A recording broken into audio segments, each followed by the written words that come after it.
नमस्कार, मैं सुनीता कथा मंथन में आप सबका स्वागत करती हूँ। कथा मंथन में आज सुनिए प्रथम प्रतिश्रुति का 12वां अध्याय। प्रथम प्रतिश्रुति से संबंधित सारे अध्याय आपको हमारी प्लेलिस्ट से मिल जाएंगे, जिसका लिंक डिस्क्रिप्शन बॉक्स के साथ साथ आपको एंड स्क्रीन पर भी मिल जाएगा। तो चलिए शुरू करते हैं प्रथम प्रतिश्रुति 12वां अध्याय। पनीर के बड़े बन रहे थे। चांदनी के नीचे काठ के बड़े बड़े चूल्हों पर सवेरे से ही जुट पड़े थे कारीगर लोग। लकड़ी के बड़े बड़े बर्तनों में पहले बुदिया का पहाड़ लगाकर रख दिया गया। अब पनीर के बड़े काफ़ी तादाद में बनाए बिना भी नहीं चलेगा। भर भर पेट खिलाने के बाद छैना, और फिर कुल 2 ही तरह की तो मिठाई। जल्दी का यज्ञ इससे ज़्यादा मुमकिन नहीं हुआ, या यह भी कहना ठीक नहीं है कि मोटी मोटी बात भर है। रामकली अगर चाहते तो एक ही दिन में कटवा या गुप्ती पाड़ा के उस्ताद हलवाइयों को बुलाकर 5-7 प्रकार की मिठाइयाँ बनवा लेना भी उनके लिए संभव था, लेकिन उन्होंने ज़रूरत नहीं समझी। रासू की पहली शादी में बड़ी धूम हुई थी। गांव में आज तक भी उसकी कहानी ख़त्म नहीं हुई। मिठाई बनाने वाले कारीगर नाटौर से, कृष्णानगर से, मुड़ोगाछा से आए थे। रसगुल्ले, खीर मोहन, मोतीचूर, पनीर की जलेबी, खाजा, इमरती आदि आदि 12-13 तरह की मिठाइयाँ बनी थी। और मछली, उसका तो वर्णन ही नहीं हो सकता। भर भर कटोरा देने के बाद भी बार बार परोसी गई। और फिर व्यंजन 52 प्रकार के, नहीं तो फिर धूम क्या। 15 दिनों तक भोज की धूम चलती रही। वह और बात थी। उस ब्याह में और इस ब्याह की तुलना नहीं की जा सकती। और कोई होता तो भोज ही नहीं करवाता। निहायत रामकली चटर्जी का घर है, इसलिए यह तैयारी परिमाण में प्रचुर ही हो रहा है। सिर्फ एक प्रकार की मिठाई का 2 ही तो प्रकार की मिठाई हैं।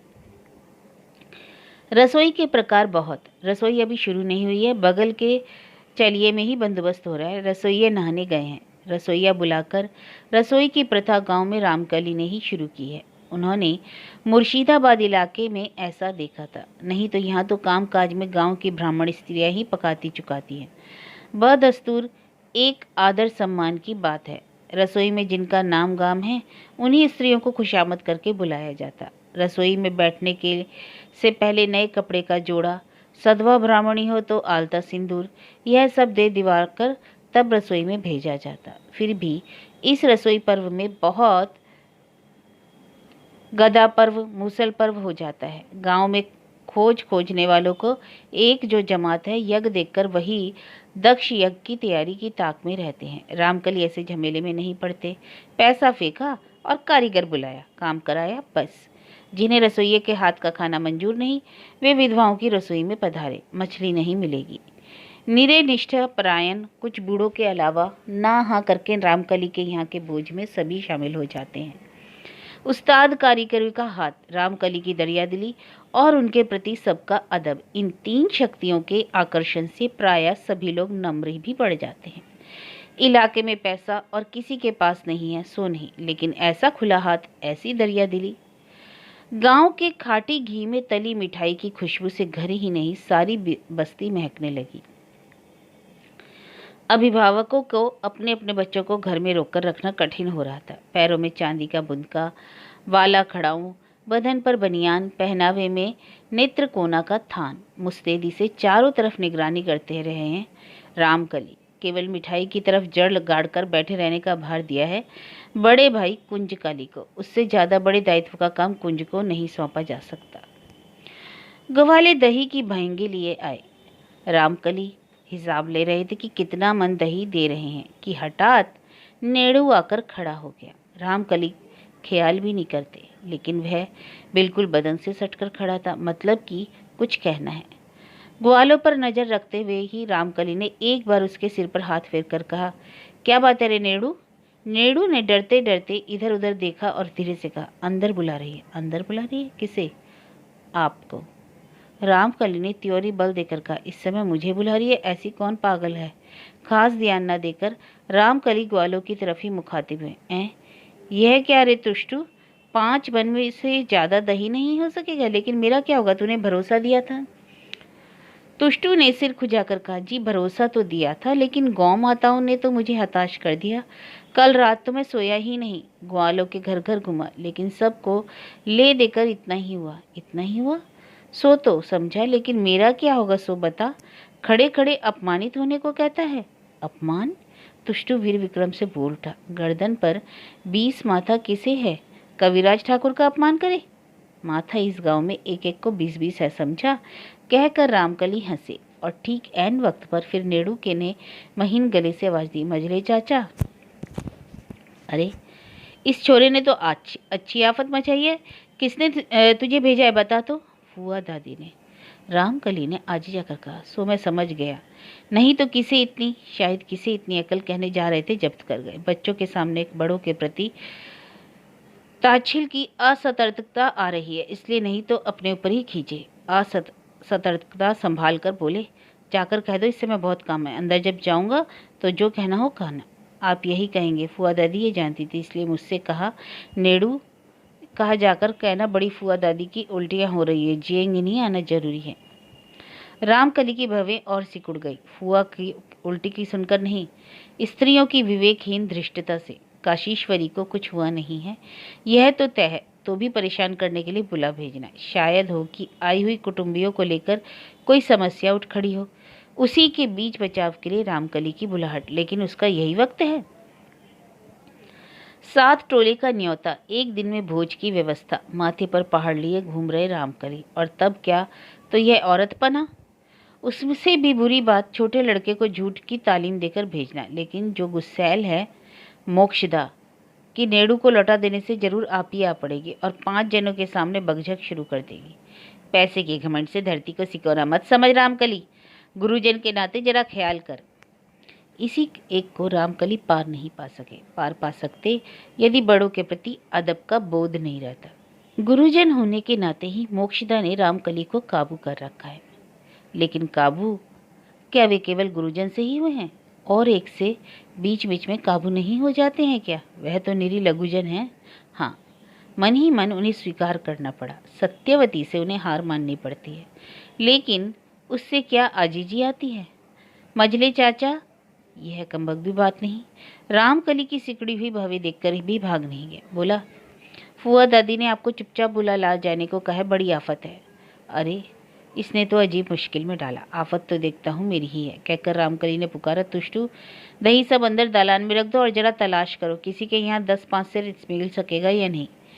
मिलने से तो मैं खुद ही सिर खुजाकर तुष्टू ने जरा हिमाकत कर बैठा। जी 5 मन ही क्या कम है? यह तो बड़े का पहला बिया नहीं है। भवे तरेर कर ही रामकली मुस्कुराए, बोले, बात तूने ग्वाले के बच्चे जैसी ही की है। पहला बिया नहीं है तो कुटुंबों को खिलाने बैठाकर आध पेटी खिलाऊंगा। खैर तू इन सबको उठाकर रख, मैं आता हूँ। नेड़ू के साथ बीच के विराट आंगन को पार करके रामकली अंदर गए। बीच के इसी आंगन में धान के गोले हैं, साल भर के जलावन का ढेर, मोरियों में धान के बीज। दिग्विजय की नेड़ू जाकर काशीश्वरी के दरवाजे पर खड़ा हुआ, क्योंकि रामकली को बुला लाने का जिम्मा और किसी ने नहीं लेना चाहा। सत्य तक ने साफ जवाब दे दिया, अभी अभी तो देखा कि फुआ दादी पोखरे से नहाकर आई, और अभी भी ऐसी क्या बीमारी हो गई कि बाबूजी को काम की भीड़ से बुला लाऊं? उसका दिमाग अभी सही है, अजवाइन की गोली तो है, वही खा लो। तो यहाँ भाग रहे? मोक्षदा ने डांट बताई, किंतु नेड़ू वगैरह को तो गृहणियों के कमरे में जाने का हुक्म नहीं, इसलिए दादी जी कहकर खड़ा हो गया। नीचा दरवाजा खड़ाऊं खोलकर सिर झुकाए रामकली अंदर गए और सारा एहसान भूलकर तो यहाँ से भाग कहकर मोक्षदा ने नेड़ू को भगाया। रामकली ने देखा थान के आंचल से मुंह ढाके काशीश्वरी माटी पर पड़ी है। यह फिर क्या? बेशक कोई मान अपमान की बात की जाए तो भी शांत भाव से ही बोले, बात क्या है? बात बहुत उत्तम है।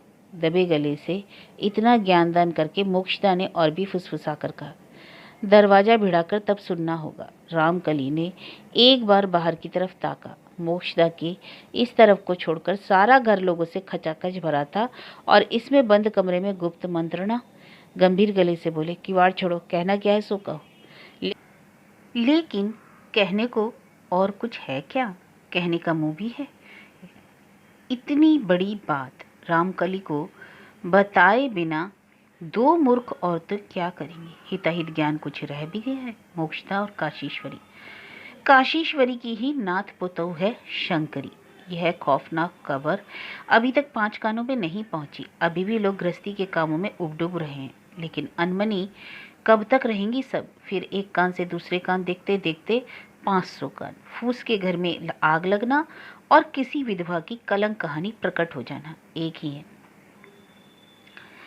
वह एक से दूसरे छप्पर को और यह एक मुंह से दूसरे मुंह में। यह दर्द मारी डूबने का और दिन नहीं पा सकी।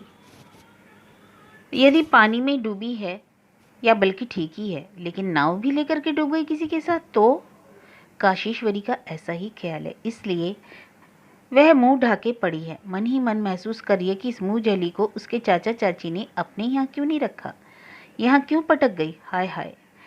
बात ही कल ही तो काशीश्वरी ने कुछ कुछ भाषा में कहा था, स्कूल बोरन को कमरे में ताला बंद करके क्यों नहीं रखा? कुटुंबों को के पान सफाई देनी होती तो कहती हठात दिमाग कुछ खराब हो गया, इसलिए काम काज के घर में खुला रखने का साहस नहीं। मोक्षदा ने लेकिन डूबने की आशंका ही की। रात में कब जो उठकर यह करतूत कर बैठी पता नहीं। सुबह भी सोचती रही, नहाने या कहीं और गई होगी। बेर हुए तो माथे पर गाज ही गिरी। मेरा निश्चित विश्वास है दाई मारी बड़े पोखरे में ही जाकर डूबी है, जाल डलवाने से। नहीं, जाल नहीं डाला जाएगा, रामकली ने गंभीर गले से कहा। जाल नहीं डाला जाएगा? यंत्र चालित सी बोल गई मोक्षदा। नहीं, इतने इतने लोगों का खाना मैं नष्ट नहीं होने दूंगा। अपने स्वभाव के विरुद्ध मोक्षदा नम्र होकर बोली, लेकिन एक की जिंदगी से यज्ञ ही बड़ा है तुम्हारे लिए। मेरे ही लिए नहीं, कोई भी बुद्धिमान आदमी यही कहेगा। रामकली कमरे में चहलकदमी करते हुए बोले, कहती हो कि सुबह से ही उसे नहीं देखा, तो यह समझना होगा कि यह काम रात को ही हुआ होगा। ऐसे में क्या समझती हो, जाल डालने से वह जिंदगी जिंदा निकलेगी? ठीक उत्तर नहीं खोज पाकर मोक्षदा चुप रही। काशीश्वरी दबे गले से फफक कर रो पड़ी। बस करो, लोगों के खा पी लेने से पहले चूप भी ना हो। यदि डूबकर ही मरी हो तो जब तक लाश ऊपर तैरकर नहीं आती उसे पानी के नीचे ही रहने दो। डूबी है तो लाश को ऊपर आना ही पड़ेगा। नदी तो नहीं है कि बह जाएगी। लेकिन चहलकदमी बंद करके रामकली काशीश्वरी के खूब करीब गए। झुककर दबे किंतु गंभीर गले से बोले, कहीं डूबी ना हो तो नाहक जाल डलवाने से समाज के सामने क्या हालत होगी, सोच सकती हो? बहू बेटी को जब संभाल कर रखने की जरूरत नहीं तो अपनी जीभ को ही संभाल कर रखो। काशीश्वरी रो पड़ी। रामकली, तुम मुझे जहर लाकर दो बेटे, मैं यह मुंह अब किसी को नहीं दिखा सकूंगी। बचपना ना करो, धीमे से डांट उठे रामकली। विपद की इस घड़ी में मति को स्थिर रखो, मुझे सोचने का वक्त दो। मैं तो यही सोचकर हैरान हो रहा हूँ, कहती हो कि तुम लोगों के साथ सोती है और तुम दो जने कुछ खबर नहीं रही। अरे हमें मौत की नींद आई थी बेटे। काशीश्वरी फिर रो उठी। तुम्हारे हाथ जोड़ता हूँ फुआ, जो शोरगुल मत मचाओ, नहीं तो लोगों के से यह कह दो कि उसके चाचा की तबीयत खराब है। यह खबर पाकर उसे उसके बाप के घर भेज दिया गया है। लोग आखिर घास के दाने तो नहीं खाते रामकली। मोक्षदा अपने रंग में लौट आई। कलमोही ने कल दोपहर रात तक लोगों के साथ तरकारियां कूटी हैं। अजीब है। फिर चहलकदमी करते हुए बोल उठे, ऐसा हुआ क्यों? कारण कुछ समझ में आया? काशीश्वरी ने मुंह पर के कपड़े को और जोर से दबाकर कहा, मेरी समझ में आया रामकली। उसकी मति गति ठीक नहीं थी। उतनी उम्र तक चाचा के घर में रही, माँ बाप थे नहीं अच्छी शिक्षा दे, बैठे बैठे जहन्नुम में जाने की बुद्धि ही बढ़ती रही। मेरा ख्याल है डूबी नहीं है। हम सबके चेहरे पर उसने काली ही पोती है। नीचा सा कमरा, अंधेरा सा, खिड़की है कि नहीं तो भी रामकली का टुक टुक गोरा चेहरा और कितना टुक टुक हो उठा, यह मोक्षदा ने देखा। निहारते हुए लगा उस चेहरे से ताप निकल रहा है। बेपरवाह मोक्षदा भी डर गई। क्या कहने जा रही थी, रुक गई। एन इसी वक्त दरवाजे पर जैसे कांसे की खनक हुई। दादी जी, कटवा की बहू गई कहाँ? पान लगाने के लिए उसकी पुकार है। और तुम दोनों बहनें ही इस दोपहर को सोने के कमरे में क्या बतिया रही हो? नहा धोकर फिर सोने के कमरे में घुस पड़ी हो। फिर एक बार नहाने का इरादा है, सो अपनी मुराद तुम लोग पूरी करो। भाभी को तो भेज दो। अंदर जाने की इजाजत नहीं है, इसलिए बाहर खड़ी ही बातों की झड़ी लगा दी सत्यवती ने। कयास भी ना था, अंदर उसका बाप हो सकता है। ऊंची नींव का घर, बच्चों के लिए भीतर तक देख सकना संभव नहीं। मोक्षदा बिना कुछ बोले दरवाजे के पास जा खड़ी हुई। यानी अंदर है। सत्य अजीजी से बोली, क्यों मुंह में बोली क्यों नहीं है? कटवा की बहू कहाँ है, यह तो बताओगी? घाट से लेकर कई चौहद्दियाँ ढूंढाई। अचानक मोक्षता खिसक गई और उसी खाली जगह से रामकली की मूर्ति दिखाई पड़ी। बाबूजी! सत्य को बिजली छू गई। बाबूजी यहाँ हैं? और सत्य ने जवान को बेलगाम छोड़ दिया। छी छी छी, मगर बाबूजी यहाँ क्यों हैं? तो जरूर कटवा की बहू को कुछ हो हवा गया है। छी, इधर यह हाल है और सत्य से पान लगाने की ताकीद करने आई है। कहेंगे क्या बाबूजी? यही साबित होगा कि सत्य की घर की कोई खोज खबर नहीं रहती। मन ही मन जीभ काटकर खड़ी हो गई बेचारी। मन की चंचलता मिटाने के लिए आज साड़ी की कौर को चबाने की गुंजाइश नहीं, क्योंकि आज उत्सव के नाते विवाह के वक्त की एक कीमती बालूचर साड़ी पहने हुए थी। रामकाली ने गर्दन घुमाकर धीरे धीरे उन दोनों बहनों से कहा, जैसे करती रही हो, जाकर अपना अपना काम करो। खामखा कमरे के अंदर बैठे रहने की दरकार नहीं। रामकली निकल गए। निकलकर बेटी को एक सहज प्रयास की बात कह गए, अरे आज तो बड़ी बनी संवरी हो। बात गलत भी ना थी। बालूचर साड़ी ही नहीं, बेटी को आज भुवनेश्वरी ने एड़ी चोटी गहनों से भी सजाया था। सत्य को ब्याह के समय गहने भी तो कम नहीं हुए थे, पहनती ही कब है। बाप की बात से सत्य ने लजीली हंसी हंसकर सिर झुका लिया। रामकली अपने पुराने प्रसंग पर आ गए। अरे कटवा की बहुरानी को कौन बुला रहा है? बाप की बात से नहीं, उनके गले की आवाज़ से सत्य सकपका गई। बेबस नज़र से देखती हुई बोली, वही वे जो ढेरों पान पसार कर लगाने के लिए बैठी हैं। तो उन लोगों से कह दो कटवा की बहू आज पान नहीं लगा सकेगी। रामकली ने भी एकाएक जैसे बेबसी सी महसूस की। झट बोल उठे, अच्छा रहने दो, तुम्हें अब उधर नहीं जाना। जो लोग पान लगा रहे हैं लगाएं। बात करते करते रामकली धीरे धीरे आगे बढ़ रहे थे। घर के पीछे की तरफ जो ढेकी घर है, इच्छा से उसी तरफ। सत्य ने यह ख्याल नहीं किया। मुंह सुखाकर पूछा, कटवा की बहू की तबीयत क्या ज़्यादा खराब है बाबूजी? तबीयत खराब? किसने कहा? चौंक कर रामकली ने अपने को संभाल लिया। कहा, सुनो, उनको नहा के पुकारा बुकारा मत करो। उनकी तबीयत नहीं खराब है, एकाएक वे खोजे मिल नहीं रही। ताज्जुब है रामकली ने यह बात क्यों नहीं की। जरा ही देर पहले तक ही तो उन्होंने यही तय किया था कि यह खबर किसी के सामने जाहिर नहीं होने देंगे। शायद हो कि और कोई होता तो नहीं कहते। भुवनेश्वरी भी आकर पूछती तो उसे पुकारा बुकारो मत कहकर ही रह जाते। लेकिन सत्य की उन चमकती विश्वास भरी बड़ी बड़ी आंखों के सामने हकीकत को छिपाना उनके लिए कठिन हो गया। और रामकली के चिंतित चेहरे की तरफ ताक कर यह लगा कि वे उस 9 साल की लड़की को अपनी सोच का हिस्सा देने की पनाह खोज रहे हैं। लेकिन इतने में तो सत्य का हो चुका। खोजे नहीं मिल रही, जीती जागती एक औरत को ढूंढे नहीं पाया जा रहा। मर्द सूरत तो है नहीं कि कहीं चल दे। औरत को ढूंढकर नहीं पाने का मतलब हुआ बड़े तालाब का काकचक्षु पानी। सो वह चौंककर बोली, ढूंढे नहीं मिल रही? हाय रे मेरा नसीब। इसी डर से तो बड़ी बहू की दरवाजे की मैंने रात भर सांकल चढ़ाकर रखी और कटवा की बहू यह कर बैठी। हे भगवान, मैंने दोनों के दरवाजे की सांकल क्यों नहीं चढ़ाई? बड़ी बहू के दरवाजे पर सांकल लगा दी थी। हैरान रह गए रामकली। सत्य ने दमक कर कहा, बिना लगाए निश्चिंत होकर सो सकती थी भला? छोटी चौकी पर और एक छोटी चौकी, कितना कुछ करके तो सांकल तक हाथ पहुंचा। सवेरे माँ से कह सुनकर खुलवा दिया। हाय हाय, अगर कटवा की बहू को भी इतना कहकर ही सत्य ने सुर बदल दिया। करुण रस के बदले एक वीर रस ले आई। जाने दो, मरकर जुड़ा गई बेचारी। एक दिन बेचारी को घाट से आने में देर हो गई, लक्ष्मी घर में दिया बाती देने में देर हो गई। उसके लिए कितनी लानत मलामत, कैसे कैसे वाक्य सुने। एक आदमी उस पर 10 को ताड़ना। बड़ी फुआ दादी कुछ आसान है क्या? गाली दे देकर पेट ही नहीं भर रहा था। कैसे कैसे वाक्य सुने। एक आदमी उस पर 10 की ताड़ना। अरे बड़ी फुआ दादी कुछ आसान है क्या? गाली दे देकर पेट ही नहीं भर रहा था। उस लानत मलामत से तो पत्थर की मूरत भी पानी में कूद पड़े। रामकली को जैसे रहस्य का सूत्र मिलने का। पूछा, यह भगजग कब हुई? कल ही तो, लेकिन बहू की भी गलती थी। पानी लाने गई है तो लेकर चली आ। सांझ गई, गांठ में बैठे रहने की क्या जरूरत? लेकिन इनकी ओर से भी लघु पाप का गुरुदंड। विधवा बेचारी के जी में सुख भी है। रह ही गई 2 घड़ी घाट पर तो इतनी गाली गलौच। इस गर्मी में बेर कहाँ है? सारे पेड़ तो झांझड़ हो रहे हैं। फिर भी कहा घाट जाने के बहाने बेर खाने गई थी। और भी जाने क्या क्या। मैं उनको माने ही नहीं जानती बाबूजी। रहस्य साफ हो गया। कल शाम को रामकली ने घाट पर जिस नारी मूर्ति को देखा था वह शारदा नहीं शंकरी ही थी। आत्महत्या करने के लिए गई थी। पहली कोशिश में कारगर नहीं हुई, इसलिए दोबारा धोखा एक ही बात का हो रहा है। बगझक वाली घटना तो उसके बाद की है। काशीश्वरी ने भी यही संदेह किया है। रामकली ने एक भयानक पीड़ा का अनुभव किया। पीड़ा का अनुभव शंकरी की आत्महत्या के लिए नहीं, चटर्जी कुल की इज्जत के लिए नहीं, अपनी खांसी को सोचकर हुआ। ज्यादा सतर्क रहना चाहिए था, बहुत सावधान। एक मामूली सी औरत ने मानो उनकी क्षमता की तुच्छता पर व्यंग किया। उसकी इस धृष्टता को माफ नहीं किया जा सकता। लगा सत्य पीछे रह गई। गर्दन घुमाकर देखा और ठिठक गए। एक जगह खड़ी होकर सत्य चुपचाप रो रही है। रामकली पीछे आए। तुम्हें रोने की क्या जरूरत? बाबूजी। अब चुप चुप नहीं, सत्य जोर से रो पड़ी। सारा कसूर मेरा है।